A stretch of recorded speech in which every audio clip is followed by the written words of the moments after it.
Hello, today we are going to look 12 exercises for 2 exercises for every ELO range. It is from the Silman Endgame complete Endgame course book, and we'll start from the basic 1 to 1000 beginners level. In this position, white is to play and checkmate the opponent, and here is the starting move. And if you try to chase away your opponent's king, it can be slippery, so you cannot not deliver checkmate like this. So it is very important to know what is the waiting move. The waiting move in chess is something like this. You can make the waiting move with your minor pieces, and when your opponent, he cannot go here because he gets checkmated, so you follow your opponent to the edge of the board, and here again you follow him. He go here, and here you can stalemate your opponent also. Don't do that. You go here, and your opponent must go here, and you will deliver checkmate. So this is the basic level, first exercise. Now we have a second exercise for the same ELO range. If you think that this is the winning combination, you will be wrong, because this is the famous stalemate pattern. Black king is in stalemate, he's not in check, so it is the draw. Instead, what you should do is cut your opponent's path, and don't be afraid from this counterplay. This pawn cannot create any counterplay.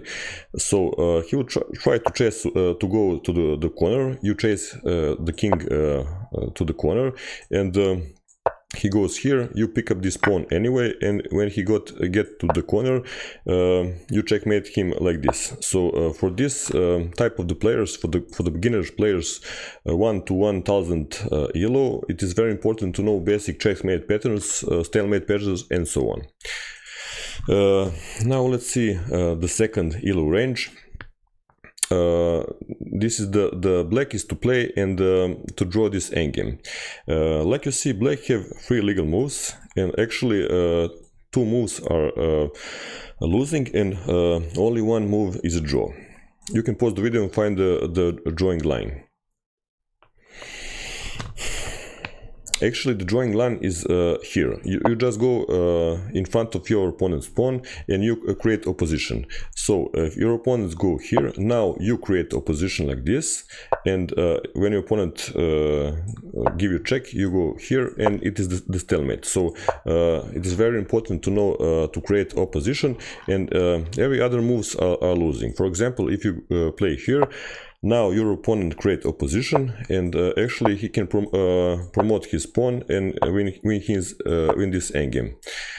So that is that exercise, and we have another exercise from the same ELO range. It's the same, but similar, but not the same. Here again, black to move and draw this endgame. It is a similar concept. You go behind this passed pawn, not left or right. So when your opponents go here or here, never mind, you create opposition.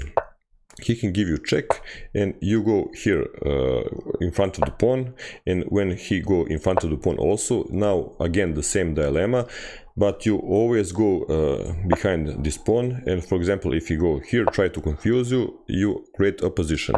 He give check, you go here, and we get this position like in last example. Don't go here, go in front of the pawn, and when he go here, you create opposition, and basically you force the stalemate.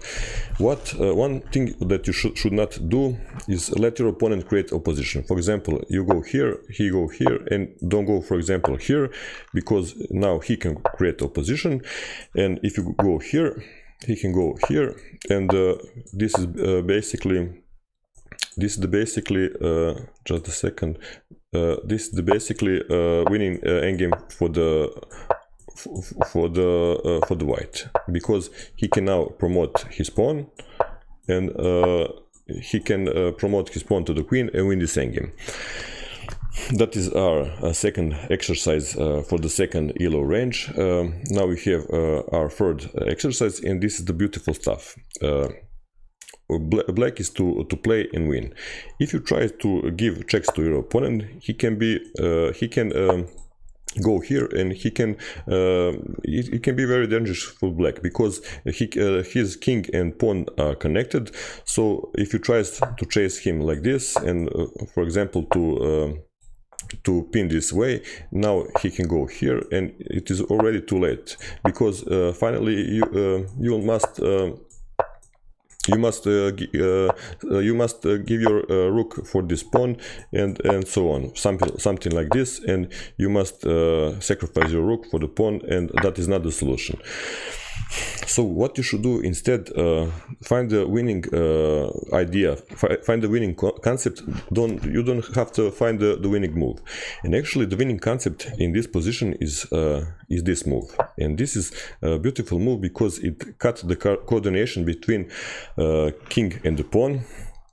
And a king cannot cross this fourth rank. And if he tries, for example, to go here, now you attack this pawn.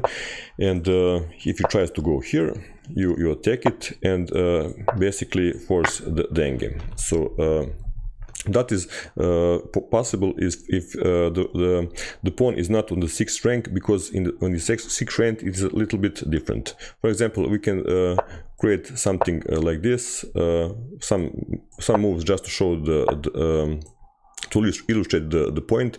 If you go here now your opponent can go here. You cannot go behind your passed pawn, and if you go in front of the passed pawn, now it is too late. You cannot win this endgame. You must sacrifice this rook, and so on.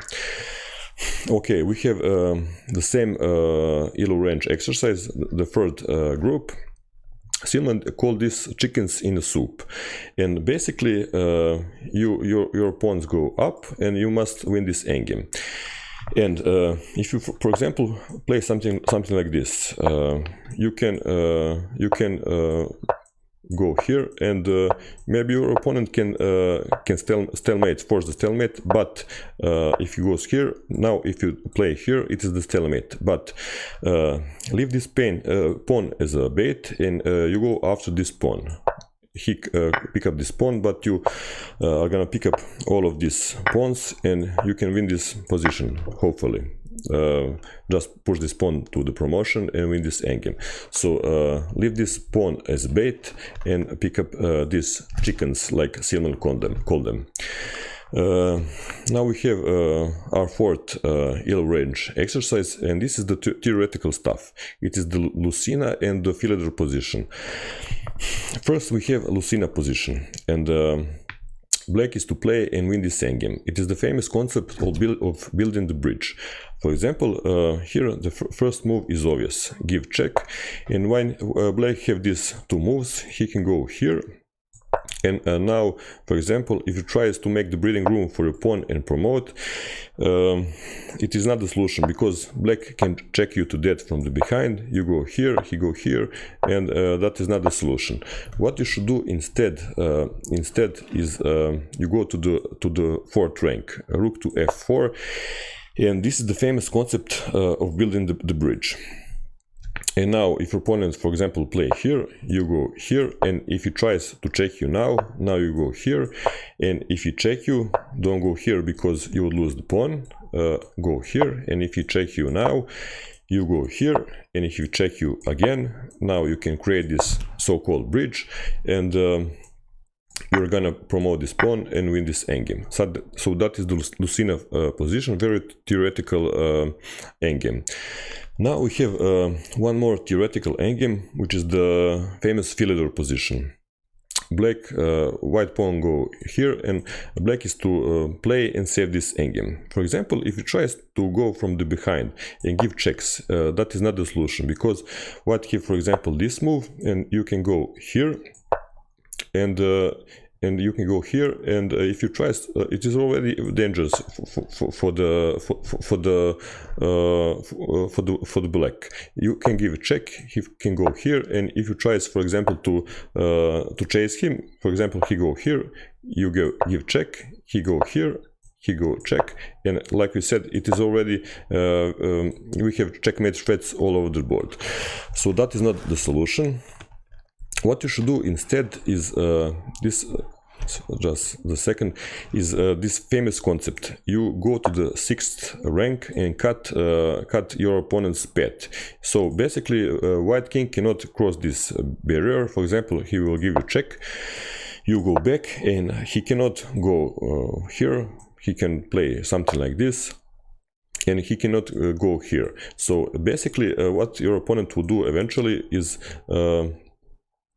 you for example go here, he would push this pawn, and now you can go back, and if your opponent tries to create the checkmate threat again, you give check, and now your opponent cannot use this pawn as a shield, so he must go back, and now you check him, endless checks, and he cannot escape. For example here, and if he goes here anywhere, you're gonna if he goes here or here, you're gonna pick up this pawn. So he must go, like I said, here, and you're gonna check him, check, and that is the draw. So that is our second exercise for the 4th ELO range. And now we have our first exercise for the 5th ELO range. This again, white to play and win this endgame. If you look at this position, for example, white have a couple of options. If he goes here, now black can go here, and actually, what is in Zugzwang? He don't have any good moves. This is the slow, and that is not the solution. He must go back, and now black is infiltrate, and he will pick up these pawns and win this game actually. So. What white should do is a basic triangulation rule. He can go here or here. It never mind. He basically make the waiting move. And now, if black go here, you go here, and black king is far away, and you're just gonna pick up the pawn. So you go here, and black probably gonna go here, and now you go here. So you basically make this triangulation and make the waiting move with your king. And now black, it is the same position, but it's black turn to play. So he must go back, and now you're gonna pick up this pawn. And for example, if you go here, black goes to the b6, you go here. You would like to play b4, and black tries to stop it, but you play it anyway, and black can pick up this pawn, but you have this position, and black cannot stay close to his pawn, so he must go back.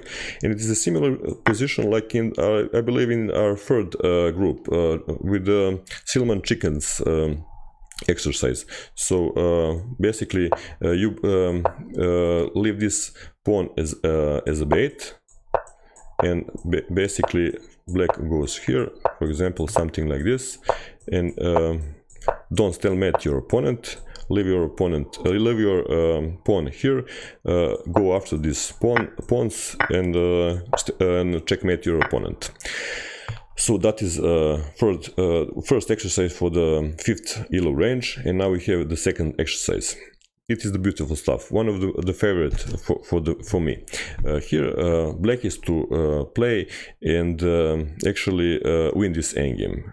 Black must create the passed pawn, and you can pause the video and find the solution how black can create the passed pawn.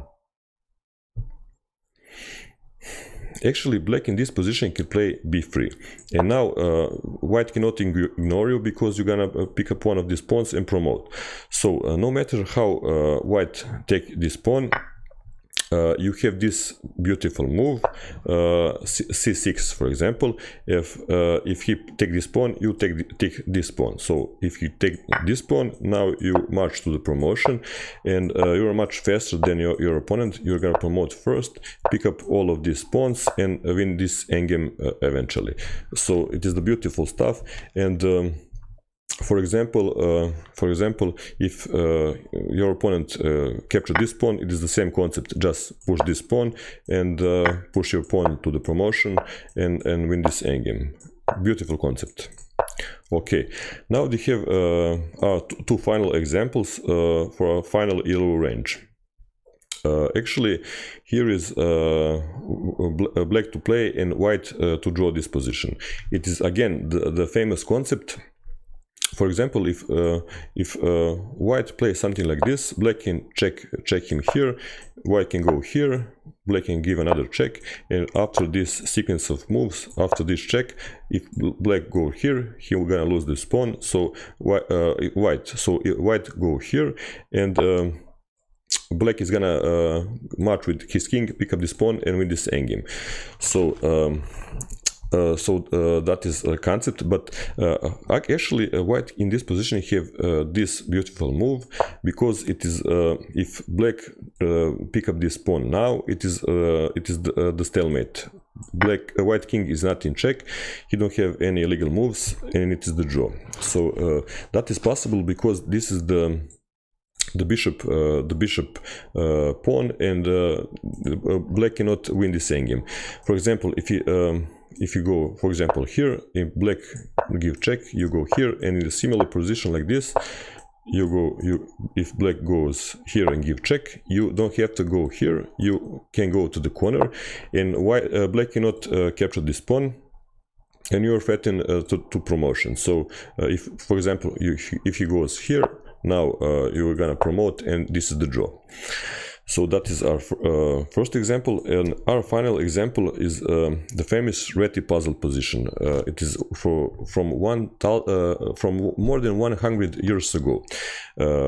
White is to play and save this endgame. And how can this position be draw? If white tries to promote, black is just on time, and he would match his pawn to the promotion and win this endgame. And if white tries to capture this pawn, he's two steps behind, and black is gonna promote and again win this endgame. So what is the winning concept? It is very important to know the geometry in chess. For example, to get to this h2 square, you need 6 moves with this route. 1, 2, 3, 4, 5, 6. But you're gonna need 6 moves also with this route. 1, 2, 3, 4, 5, 6. It is beautiful stuff, and it is the geometry in chess. It's important to know this information. So the first move is here, and now if your opponent goes here, you go here, and if he tries to promote, now you don't chase him, but because it is the hopeless, you go here, he go here, and he gonna promote, and you gonna promote also. So that is the draw, that is not the solution. So we see that this h3 doesn't work. So if you go after this pawn instead, now you continue with your route. You go here, and you are finishing this route. And now if he, for example, pick up this pawn, now you're entering this square, and you are just in time to pick up this pawn and save this endgame. So that is not the solution. He cannot pick up this pawn, and if he tries, for example, to promote, now you go close to your pawn, he go here, you go here, she's gonna promote, you're gonna promote, and this is again theoretical draw. Just don't let your opponent secure you and win your queen, and basically you do whatever you want, just don't do that. So Silman in his book said that there is 6 basic concepts to memorize. I would read it to you. Rating is important. Players of different strength need to know different kinds of endgames. That is first takeaway. Our second takeaway is guidance is the key. Chess students need to be told which endgames are important for their particular level. Our third takeaway is give players hope. I think that is very important takeaway. Our fourth takeaway is every player should receive well-rounded training. Our fifth takeaway from this Silman Endgame course book is create a love for the endgame. Most players seem unable to appreciate anything but a mating attack or a tactic combination. That is what Silman said. And in our sixth takeaway is introduce a unified field of endgame study. So that is the sixth takeaway is from the Silman Endgame course book. Our main takeaway is that there is the chess levels. The rating is important, so don't practice exercise below or above your ELO range, because you can you can lose the love for the game if you find this exercise too hard for you. That is it for today. I hope you enjoy. See you in some next videos. Bye.